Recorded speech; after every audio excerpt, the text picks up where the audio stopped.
Welcome to This Week in Civics. I am Rachel Davison-Humphreys, Director of Outreach here at BRI, and we just recently learned of the passing of Colin Powell. BRI will be putting out resources, I'm sure, in the coming days and weeks about his impact on American culture and politics. But this episode, we wanted to talk to you about the importance of state elections in the current national political climate.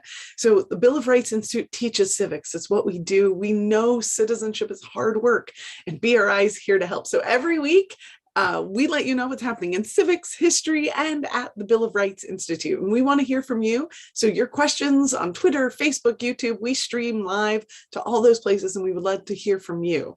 So in researching this episode, I had a lot of great resources in normal places like major news organizations, universities, academic journals. But one of my favorites was actually from Ben & Jerry's. Regardless of whether you agree with their politics, the founders of Ben & Jerry's ice cream have been political advocates for a long time, both in local Vermont community and on a national scale. Their very short kind of blog post from May does outline a lot of great points about the importance of local elections.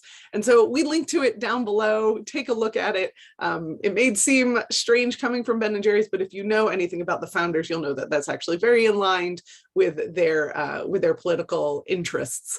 So the Bill of Rights Institute, as an organization that teaches civics, has a lot to say about elections and local elections in particular. The best is our lesson on elections from our Citizens and Communities unit in our resource Documents of Freedom. In it, we discuss how elections have consequences. It's a really robust unit with with ways to ask questions about the importance of local elections, doing research. And we have a resource for you called Ballotpedia that we're close friends with, where you can find all what you need to know about your local elections. I'll talk about them in a bit. But local elections decide who has power and therefore the laws that we live under, but they also reflect principles of federalism and consent to the governed, as well as the complexity of the American system. They can be moments of high drama and low farce. Some candidates can inspire their fellow Americans, while others make people wonder who would ever recommend them for public office. But shockingly, candidates in the latter category sometimes win. Because of the drama of the electoral combat between two components, we often neglect the factors that structure how campaigns are organized and operate.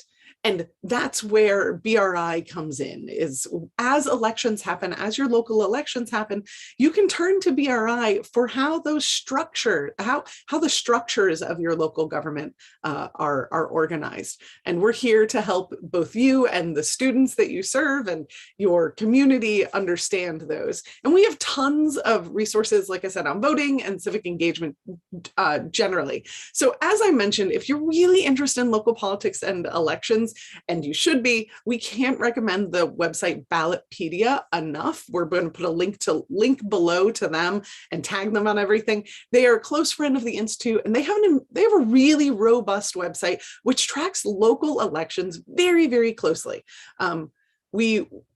One of the hurdles, one of the things is that there is so much to know.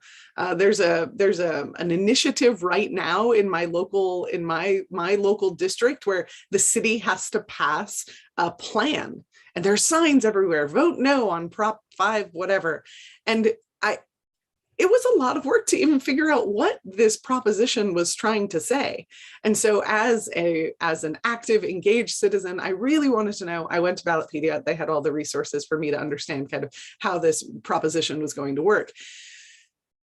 As we closed our unit, so we have resources on not only elections, but also that same Documents of Freedom has a fantastic resource on voting as well, lesson on voting as well. And then we have, like I said, a great resource on student civic engagement. BRI is very interested in student civic engagement at the very local level. We're actually going to be running a contest this year called My Impact Challenge. You can go to our website to find out more. That's a national contest that invites students to be involved at the very local level, both in their local politics, but also entrepreneurially and charitably, and they can submit the project for a $10,000 prize to us.